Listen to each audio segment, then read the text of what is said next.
Hi again. I hope everyone is doing all right out there. Welcome back. Here. Sorry for the unpredictable uploads. I'm really not on a timeline here, just making videos as I get excited to share something. And not to worry. We're doing A-OK over here at the studio, and we have a lot of things we're working on after the holiday season. Winter tends to be tough on my motivation, so thanks for all your kind words on my last video. I really appreciate spreading kindness and positivity during all the dark times.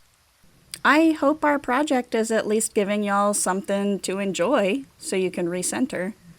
I can't do a lot, but I can make art and I can share it with you. Anyway, for this one, I couldn't help but notice how many questions there are about this subject in the past, and over on our Patreon Discord. So I want to share all the thoughts I've put into it. This time, I want to talk about magic. I bet this explanation has been highly anticipated by some. This is a huge lore aspect that we haven't been able to explore yet because in the novelization, we're starting out with the perspective of the Alliance, who has banned magic in their very laws. Magic is one of those things that gives a lot of context to the world of the Alliance saga, but we haven't been able to touch on it much yet within the story because we're still in the part where we're coming from a Warriors-esque timeline. But it's also linked to a ton of spoilers. So, here's the plan. I write the script, I run it by the other two directors, and we see if they sign off on it. Lucky for you, they have. Well, at least Tennille did. So, spoilers for Book 1 abound in this video. If you still need to read it and want it unspoiled, this is not where you should be. And with that out of the way, let's go. The Alliance has an interesting relationship with magic, and we see a bit of that in the first book, Shifting Roots. We are given clues that the Umbra Bearers might be mages, and that's why they're able to evade the cats' notice. Even though the cats know their territories so well, they still can't track them for some reason. The world of the Alliance is definitely full of mages, and the world is bigger than they think. In Book 1, the Alliance finds out that they have roots as death mages, and that there is a binding on their sacred tree related to those magics. Sacred tree, shifting roots, get it? Or maybe perhaps the roots have always been like that, and they're simply shifting their perspective. The Lake Alliance prohibits magic within their colonies. It is part of their ancestors' law, Law 3. The presence of magic is prohibited in the Alliance Lake territory. Any suspicion of magic is to be reported at once. What they don't know at the beginning of Shifting Roots is that this law is also environmentally enforced. The lush land that is so coveted by outsiders is a place where mages feel disconnected from their magic. They are weakened. The Moonlight Island, especially, is a magicless dead zone, created by the binding of the Alliance tree at the Alliance founding. In my previous video, we talked a bit about the wilds, or the cycle. Many creatures worship the cycle itself, calling it the wilds, or the way of the wilds. They are part of it, and it is part of them.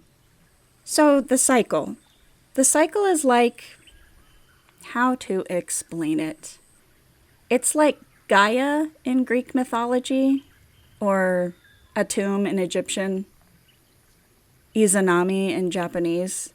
It's sort of like a first primordial deity, in a way. But it's also not those gods at all, because it's not a god. The wilds is not a corporeal someone that can be worshipped or speak to its followers and grant boons or anything. It is more like the laws of nature as a whole. All magics, all life, death, chaos, order. That makes sense? Not everyone believes this, of course. There are several deities that creatures believe in more formally, like the Alliance themselves. They believe in the spirits of their ancestors, something borrowed from the old Warriors lore, and tweaked a little bit to match what we want to go with. The spirits beyond, and in the possibility of new life, the spirits to come, reincarnation. There are phenomena that outsiders view as deities as well, even referring to them as gods. The sun, storms, the night. But gods are a topic for another time. The notes I have on that aren't even complete yet. Back to Alliance Lake. Outside magic does not work very well here. The flow of the wilds is diverted and disrupted in Alliance territory. A special ability of death mages through their connection with Void. The tree keeps the surrounding area of Alliance territory fertile, but also creates a vast wasteland around it.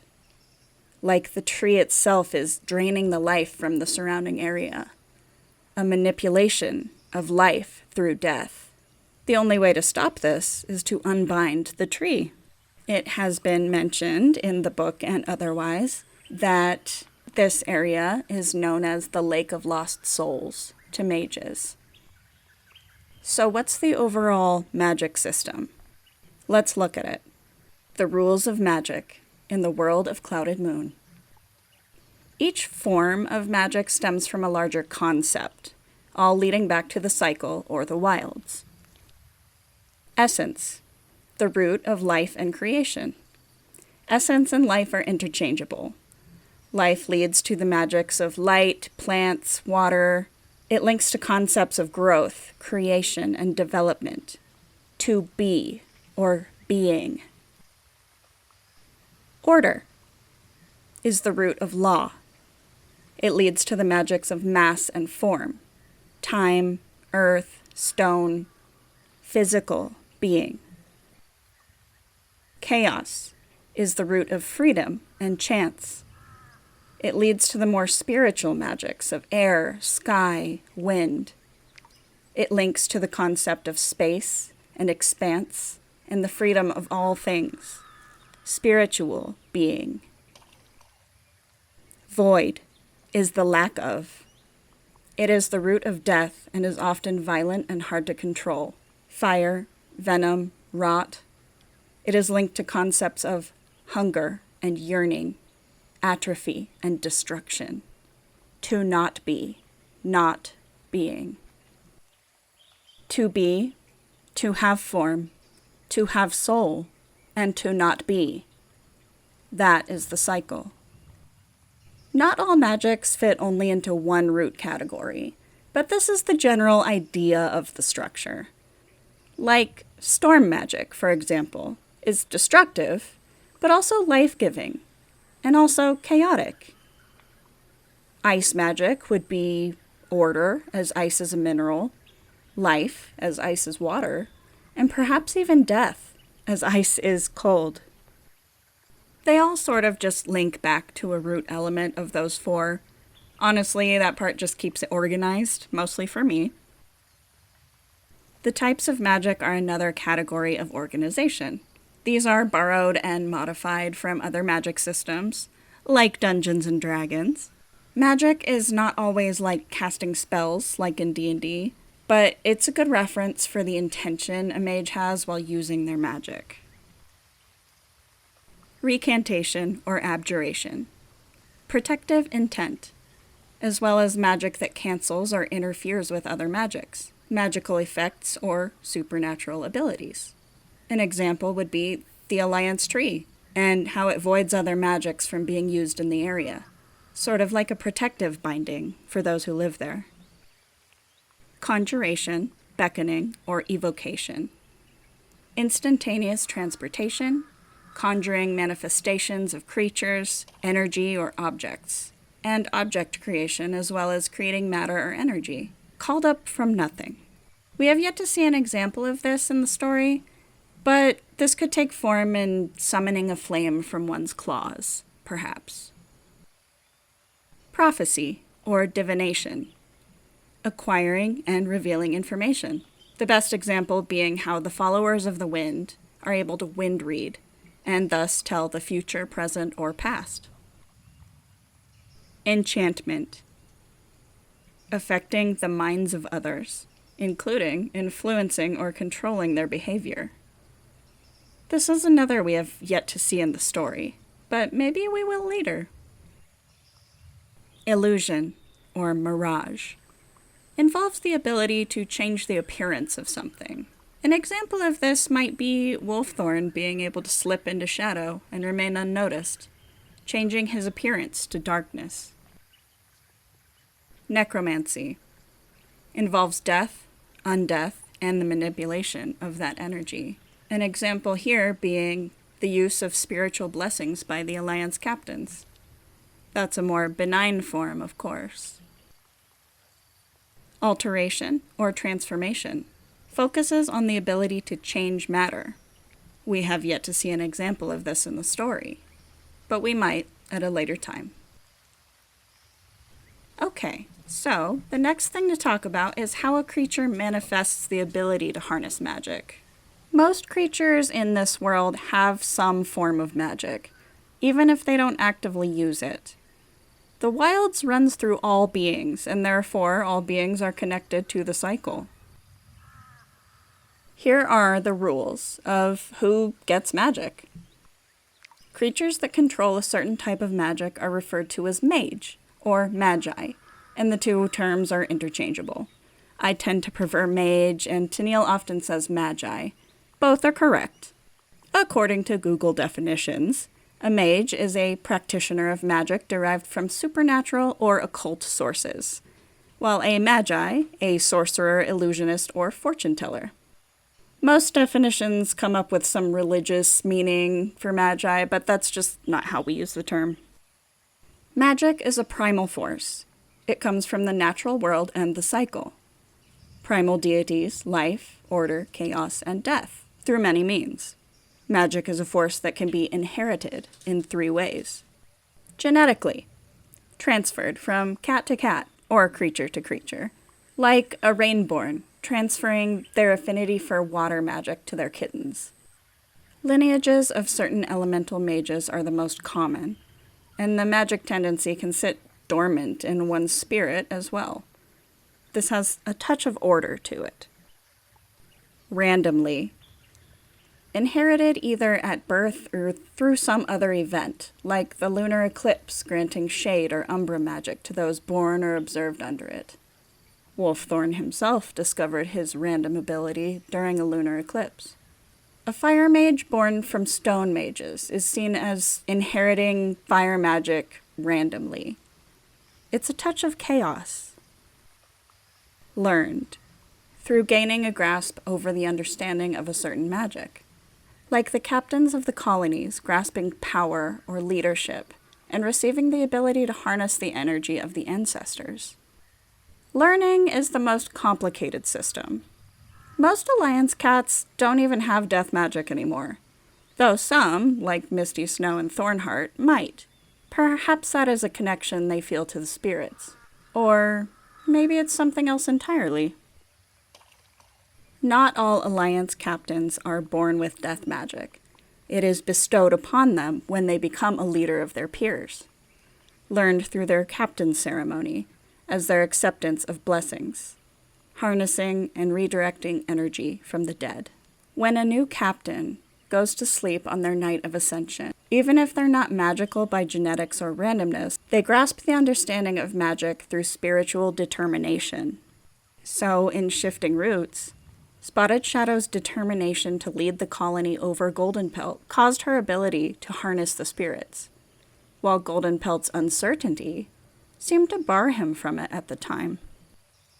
Other ways to learn could be taking a special interest in a certain magic and studying its properties in order to eventually be able to harness it.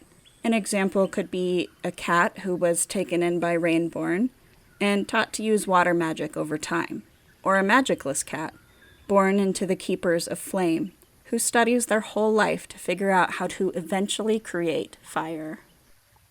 Some view learning as going against the will of the wilds, as it is the will that decides who is or is not able to wield magic. But others see it as acceptance of the wilds, and an attempt to find one's place in it. It depends on perspective.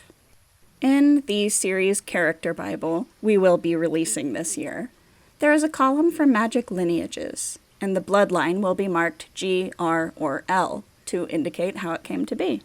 That's just knowledge for your future information. More on that some other time. So, quick recap. The cycle, or the wilds, the higher concept that takes the form of nature and being and not being as a whole, embodying and birthing from itself the secondary concepts, essence, void, chaos, and order. The examples I use for the wilds is like the life stream in Final Fantasy, or the circle of life in The Lion King, the whole concept of the universe. Creatures are at the mercy of the wilds, and the wilds is affected by the acts of creatures. They are one. The term can be used in such ways: they must return to the cycle, or the wilds willed it, or his magic was granted by the wilds itself. Some more spiritual creatures speak of it as a god with pronouns it, its, and of essence, void, chaos, and order as its children, varying pronouns. Magic bloodlines, genetics, and lineage. A creature may inherit the same magic type as their parent, usually from the parent who gave birth to them. Random inheritance. A creature may suddenly be struck with the ability to control magic or be born with a random ability based on no other contributing factor, such as a kitten born with fire magic to 2 water mages. Learning magic. It is possible for a non-magical creature to learn the ways of magic. It has to do with the living thing's innate magical ability through being a part of the cycle. One simply needs to seek out a magic they wish to learn or find a teacher of that magic to show them how to harness it. And one last note. Sometimes lineage and randomness can coincide and bestow a different kind of magic on offspring depending on a parent's exposures and history. This one is much less explainable, but you might notice that some of Hailstorm and Viperfang's kittens oddly take after Wren Song. More on that at a later date as well. Okay, so with all that background in mind, let's look at some magic mechanics so that the use of magic is clear. Magic basics, an explanation of each type. Magics come in many types. The manifestations of magic within creatures of this world include, but are not limited to, elemental magics, such as earth or stone, air, water, fire, wood, plant. If you want to, think of Pokemon or Avatar: The Last Airbender. The other category of types, less traditional elemental magics, such as shade, light, life, death, spirit or mind, toxicity, rot. A comparison could be made to some D&D spells, for example. There can be derivatives of certain types of magics too, like sand magic, if an earth mage specializes in sand, or cloud magic, if a water mage can harness air as well. They can call themselves whatever they want. Storm mage, mind mage, whatever else they like. Combined magics are possible, such as storm magic, a mix of wind, fire, water, together in its most traditional form. But maybe they're a mage of sandstorms. Then they have the wind and earth down. Combinations would likely be more powerful than base types. You can make whatever you want. It's not a strict system. We've said in the past, fans are free to use our ideas for their own stories or character design. This magic system is still soft, meaning its rules are not clearly defined and we have a lot of freedom in what we can do to use it for the narrative. The hard parts are the tools for us to use for continuity and organizational purposes. It's me. I'm the problem. I like to complicate things so I can organize it. Guilty. So, how about a list of basic magics as examples of where to start in your understanding? Magic manifestations examples. Death magic. This has to do with the transfer of energy and the ability to harness spiritual essences. basically granting power to a mage through the spiritual connections with death and the wilds. One could theoretically steal life force and cause death to a creature, sure, but that's not the main focus.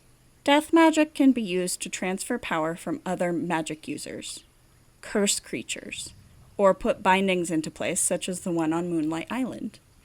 In more sinister forms, death mages might be able to raise the dead and command them as a necromancer.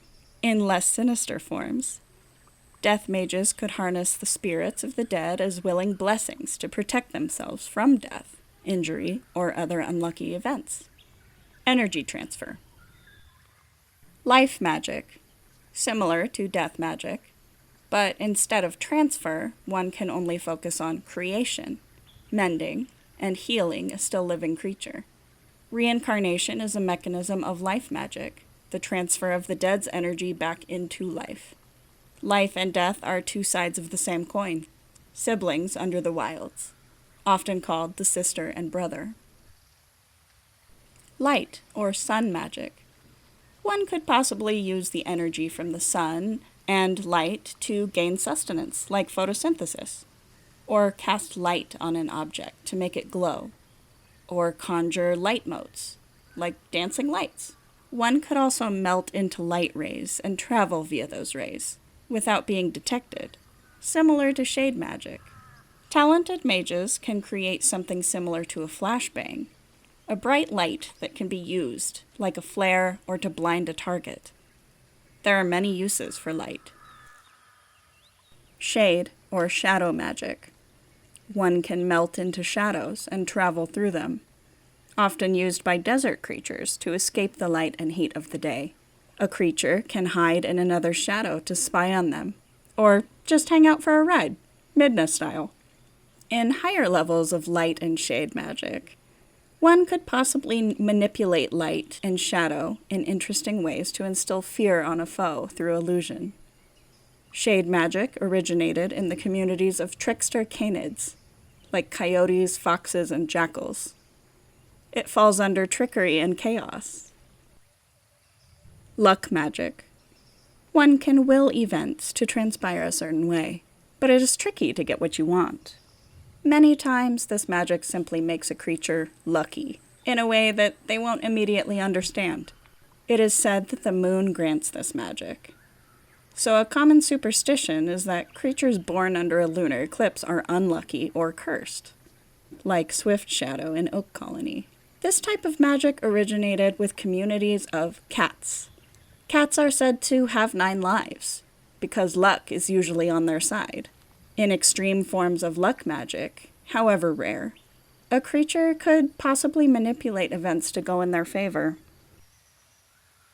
Water magic. Water is a pathfinder. It will always find the shortest path back to the sea. So creatures with this form of elemental magic have an innate sense of direction, often guided by the stars, especially when finding their way to bodies of water. In extreme forms of this magic, one could possibly dissolve into water as a means of travel, like light or shade magic. They could possibly breathe underwater, or even control water, like a waterbender, lifting it through the air and causing a tsunami. Talented mages can use their gifts to cleanse, heal, and make something new again, an aspect of life. Ice or frost magic. Known as an offshoot of water magic and cold magic. One could freeze creatures, make paths of ice, or control cold pressure systems. Not too much is known about this type of magic in the subtropical lands.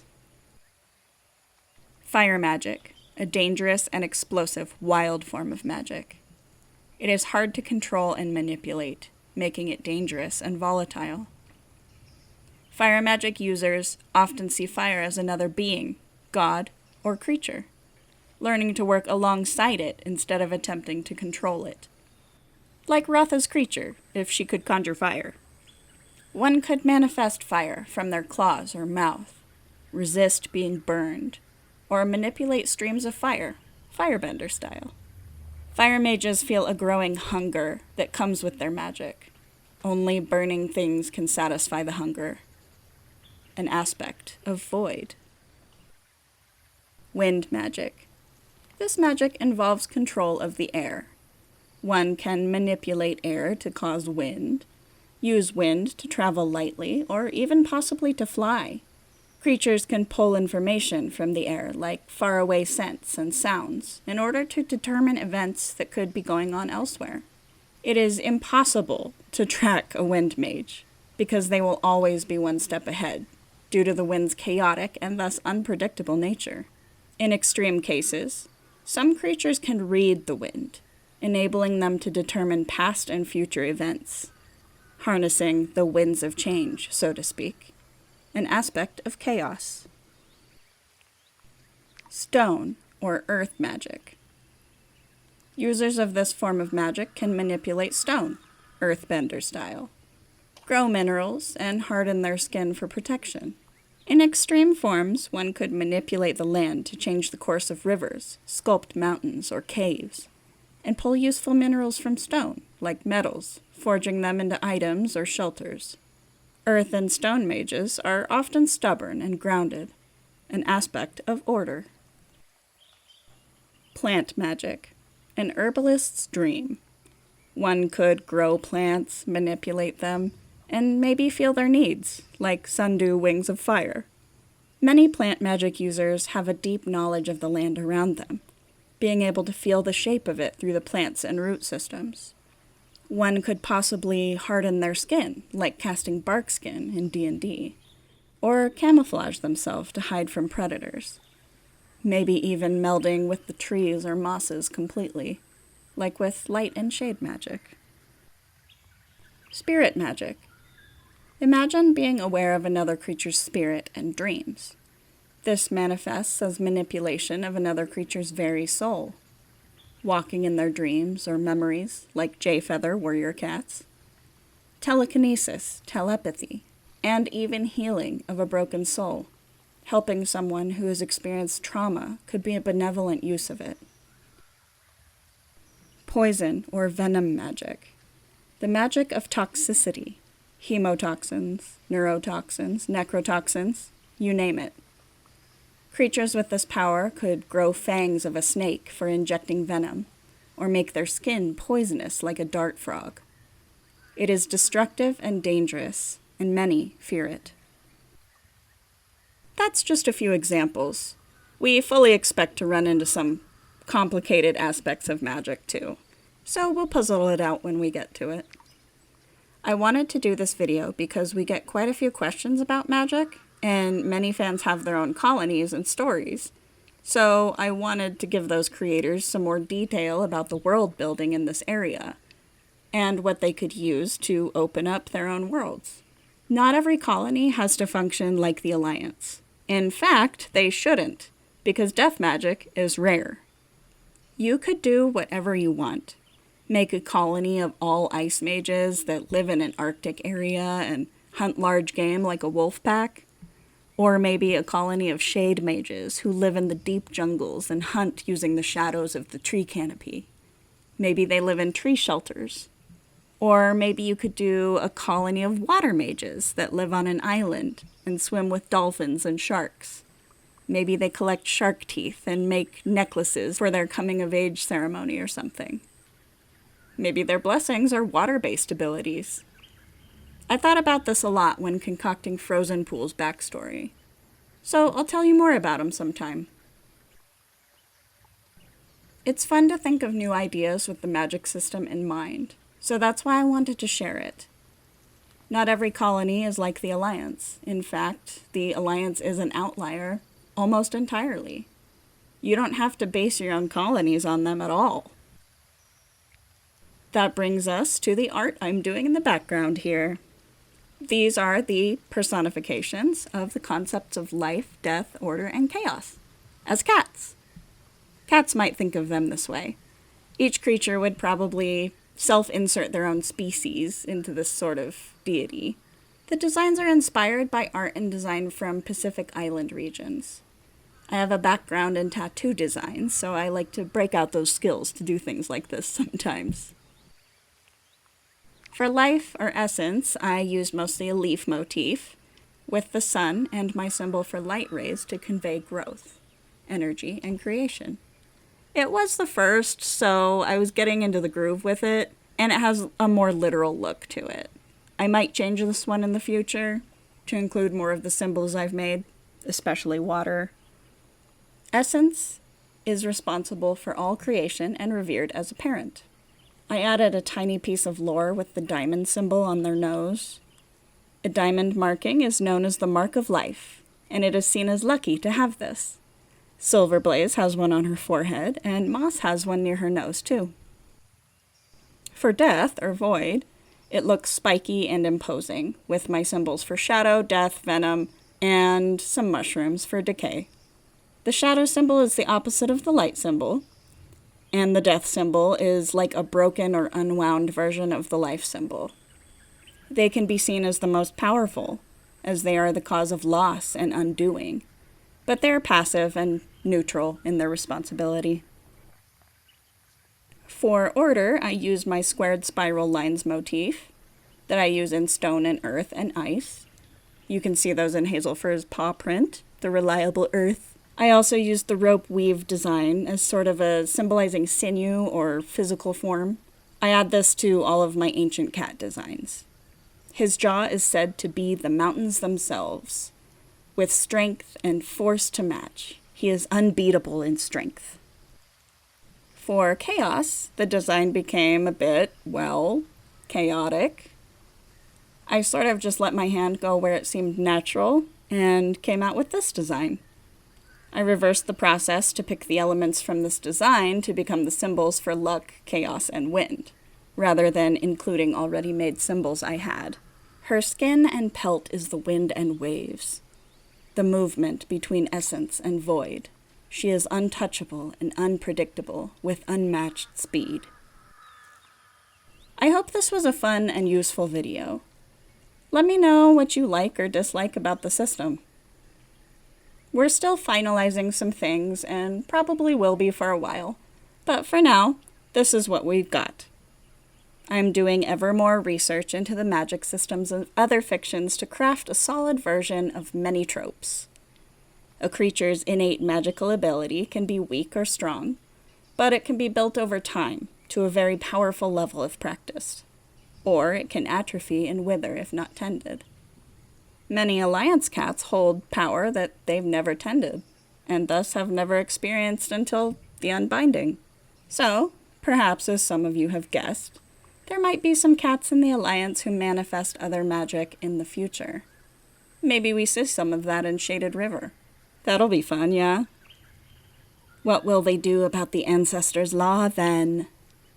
Wren song. Oh, the laws? Well, they're more like guidelines, really. Like I said before, the unbinding is the mechanism by which we are truly deviating from our warriors' source material. So the future of the story will become less and less like warriors. It just takes a little time to get there. We're chomping at the bit to get away from warriors. Also, keep in mind that there are some darker themes ahead, as it becomes closer to our grittier goal. It is not intended for younger audiences. Just to reiterate that intent, yet again. We will do our best to list content warnings, though. And yes, a lot of things are based on existing fiction. You don't need to be 100% original when crafting a story or world. Just use things you enjoy, and use tropes you enjoy. Nothing will ever be completely original, and that's okay. If you like making fan colonies, have fun with this. We're totally open to people using our lore for storytelling, even if we can't personally read it, because of copyright things. Explore and brainstorm. Try to stay strong and determined. Persevere. And above all, be kind. I'll see you next time, friends. Cheers.